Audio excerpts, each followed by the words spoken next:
지금은 돈 벌 시간 엘리트 앰비션입니다. 지난 시간에 지금 투자 시장이 흔들린 시장이죠. 흔들린 시장 속, 그 다음 위기 속에서 그럼에도 불구하고 해내는 사람이 있다, 이런 영상을 좀 찍었습니다. 그러면 이번 영상은 그거에 반해서 실천편을 좀 찍어 보려고 합니다. 그러면 엘리트 앰비션, 너는 지금 어떻게 준비하고 있니? 제가 다시 한번 강조를 드리지만 제가 어떤 포지션을 취하고 있는지 그거에 대해서 오늘 정확하게 영상을 말씀드리도록 하겠습니다. 자, 일단 큰 구치로 봤을 때 두 가지예요. 두 가지. 첫 번째, 자, 그걸 먼저 말하기 앞서서 부동산 거래 절벽 앞으로 이렇게 됩니다. 이 테마인데, 여러분, 이거는 뭐냐면은, 자, 모든 사람들이 지금 부동산 거래 절벽은 이건 사실이잖아요. 거래량이 정말로 급감을 했어요. 정말로 급감을 해서 거래량이 거의 없는 건 사실이에요. 그러면 앞으로 이렇게 된다는 건 모든 사람들이 다 지금 이렇게 보고 있어요. 자, 첫 번째 뭐죠? 대출이 막혔죠. 대출 규제에 막힌 거, 뭐 다주택자라든지 그런 완화 시켜줄 겁니다. 그 다음에 조정지역이 있는데 조정지역을 해제를 해줄 겁니다. 서서히 해제를 해줄 거고, 맨 마지막에 취득세 구간 때문에 우리가 1주택자 부분들도 하나 더 살라고 하면 8% 나가고, 다주택자 분들은 12% 나가고, 그러니까 취득세 구간도 완화를 시켜줄 겁니다. 어쨌든 간에 이게 순서에 뭐 차이는 있을 수 있고, 그 다음에 시기의 차이는 있을 수 있는데, 어쨌든 간에 하나하나 지워서 나가서 규제를 완화를 시켜줘야 됩니다. 그래야만 거래 절벽이 된다는 건 누구나가 다 알 수 있다는 거죠. 지난번에 영상을 찍었다시피 지방 세수에도 연관이 되어 있기 때문에 안 할 수는 없어요. 이거는 시대적 흐름이고 트렌드입니다. 자, 그렇다면 다가올 미래에 지금 이런 것들이 나오고 있다, 예상이 되는 거죠. 앞으로 이렇게 된다. 그러면 우리는 뭘 해야 되죠? 준비를 하는 게 맞다는 거죠. 그럼 어떤 준비를 해야 되냐? 자, 두 가지를 준비를 해야 됩니다. 저는 여러분 취득세 완화 시점만을 보면서 그때까지 맞춰서 포커싱을 맞춰서 준비를 하고 있는 사람입니다.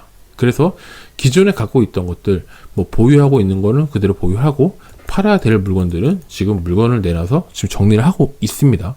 저 같은 경우도 정리를 하고 있어서 뭐죠? 현금 확보를 하고 있다. 팔 물건들은 2년, 그러니까 개인 명의로 된 것들은 플러스 마이너스 내가 산 시점으로 플러스 2년이 됐기 때문에 그런 물건들은 팔아서 현금을 확보하고 있다. 그래가지고 어쨌든 취득세 완화 시점까지 기다리고 있다는 게 이 다주택 포지션, 그러니까 저뿐만 아니라 모든 이제 좀 투자를 하려고 하시는 분들은 아마 이 순간을 기다리고 있을 것이다. 이렇게 보면 될 것 같고, 자, 두 번째 포인트는 뭐냐면, 자, 월 현금 흐름에 집중을 굉장히 하셔야 됩니다. 자, 여러분, 이거는 이 말씀 드리고 싶어. 나 강남에 40억짜리 집을 갖고 있어. 그러니까 예를 들을게요. 강남에 40억짜리 집을 갖고 있는데 월 수령액이 300만 원이야. 그러니까 월급이 300만 원 가지고 뭐 생활을 해야 돼. 이런 삶이 괜찮을까요? 아니면은 나 한 뭐 10억 정도에 뭐 경기도에 어쨌든 뭐 그냥 좀 괜찮은 아파트 살고 있는데 월 한 2천만 원 벌고 있어. 어떤 삶을 살까요? 약간 이제 좀 극단적으로 좀 말씀드릴 수 있는데, 삶의 질, 그러니까 제가 말한 건 자산의 그런 것보다도 삶의 질을 지금 얘기를 하는 겁니다. 삶의 질을 봤을 때 이 300만 원 버시는 이분하고 2천만 원 버는 이분하고 삶의 질만 봤을 때는 어느 분이 날까? 라고 생각했을 때는 저는 당연히 2천만 원, 경기도에 10억짜리 집을 갖고 있지만 2천만 원 사시는 분이 그런 삶의 라이프의 만족에 대해서 더 훨씬 높다고 생각합니다. 이 그러니까 강남을 굳이 떠나서 어쨌든 집값이 비싼 분이, 그러니까 예전부터 이런 분들이 많죠. 그러니까 예전부터 거기 토박이로 오래 사셨던 분인데 집값이 많이 올랐던 거죠. 그건 좋은데 문제는 월 소득이 똑같다. 그렇게 되면은 이제 그런 분들도 꽤 있거든요. 근데 그렇게 됐을 때 과연 나의 그런 만족도가 과연 높을 것이냐 라고 생각했을 때는, 저는 이제 저도 고민을 많이 했거든요. 왜냐면은 자, 1, 2, 3, 4 그러니까 아파트 채수가 올라가면 올라갈수록 그런 고민들을 많이 했어요. 저도 아파트에 대한 가치, 자산, 그러니까 부동산 가치 자산이 올라가면 올라갔겠지만 꾸준하게 계속 올라갔지만 만족이 불만족감, 속 안에서 약간 허무하고 만족스러우지 못했던 것이 분명히 응어리가 있었거든요. 근데 그 부분이 바로 이거였었던 것 같아요.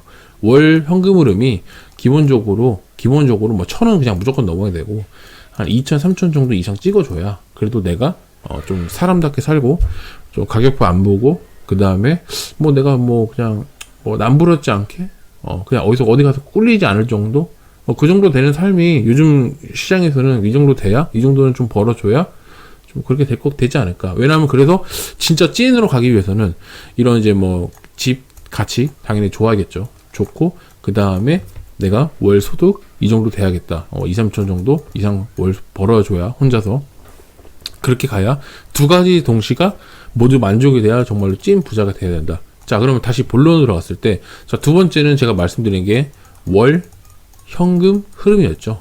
월 현금 흐름. 월 현금 흐름이 이만큼 중요한 겁니다. 지금은 솔직히 대출에 대한 이자가 계속적으로 올라가지 않습니까? 그만큼 예전에는 현금을 갖고 있으면 약간 손해보는 것처럼 보이겠지만 지금은 사실 그렇지가 않아요. 대출 금리가 계속적으로 오르고 있기 때문에 지금은 현금은 어떻게 보면 귀합니다. 여러분들이 지금 당장 내가 뭐 3천만 원을 빌리려고 했어요. 3천만 원을 빌리려고 했는데 주변에 친구들이나 아는 지인들한테 연락을 해봐요. 따라다니다 전화해봐. 3천만 원 빌려줄 사람 누가 있을까요?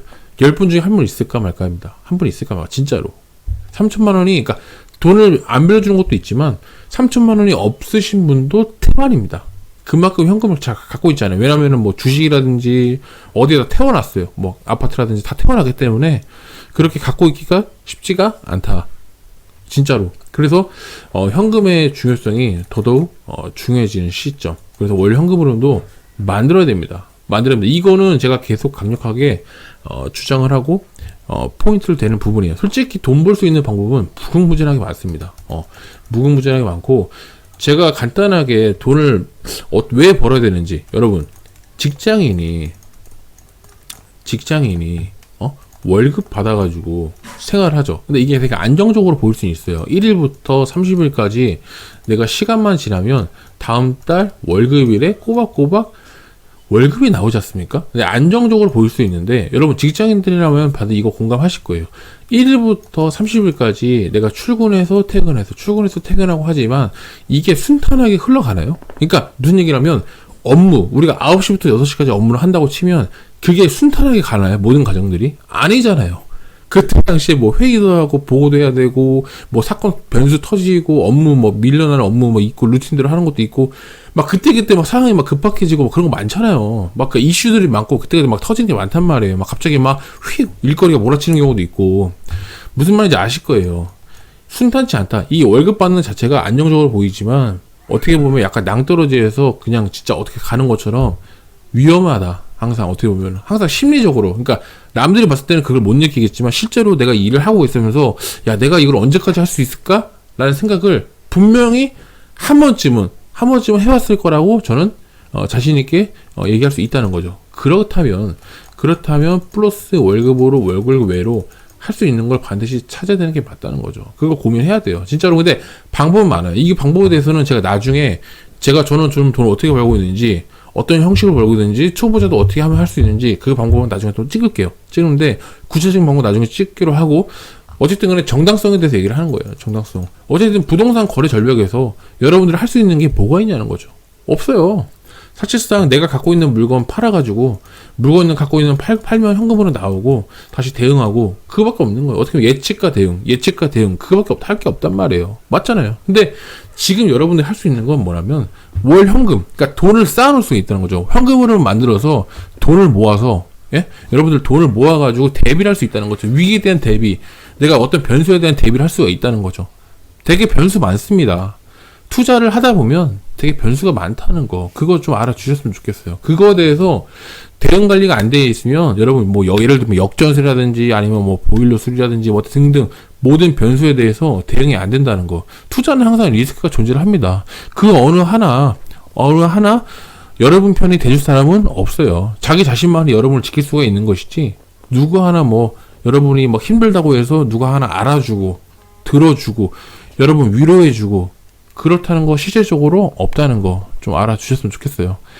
제가 이런 생각을 한 지는 좀 수개월 됐어요. 사실 작년 12월부터 해가지고 제가 월 현금흐름에 집중을 해가지고 이렇게 지금 계속적으로 하고 월 현금흐름을 계속 세팅하고 있는데, 저는 이거 생각보다 방법이 괜찮은 것 같아요. 그래서 한동안은 아파트 채수에 늘려서 자산 가치에 목매랐다면 지금은 그렇지는 않다. 어쨌든 간에 이 두 가지의 토끼를 동시에 잡아야 되는 게 진정한 찐부다라고 생각을 해서 이 길로 지금 가고 있다는 거. 어쨌든 월 현금흐름도 만들어야 됩니다. 그 방법을 만들어야 돼서 정말로 진지하게 고민하시는 게 여러분의 발전과 미래가 있을 거라 저는 자신 있게 얘기할 수 있습니다. 아무튼 좀 그런 고민에 대해서 같이 좀 공유를 한번 드렸고요. 시청해 주셔서 감사하고, 다음에는 제가 월 현금을 어떻게 방법을 만드는지 그 부분에 대해서 좀 깊게 한번 다뤄보는 시간이 됐으면 합니다. 시청해 주셔서 감사합니다. 다음에도 더 좋은 영상으로 찾아뵙는 엘리트 앰비션 되도록 하겠습니다. 감사합니다.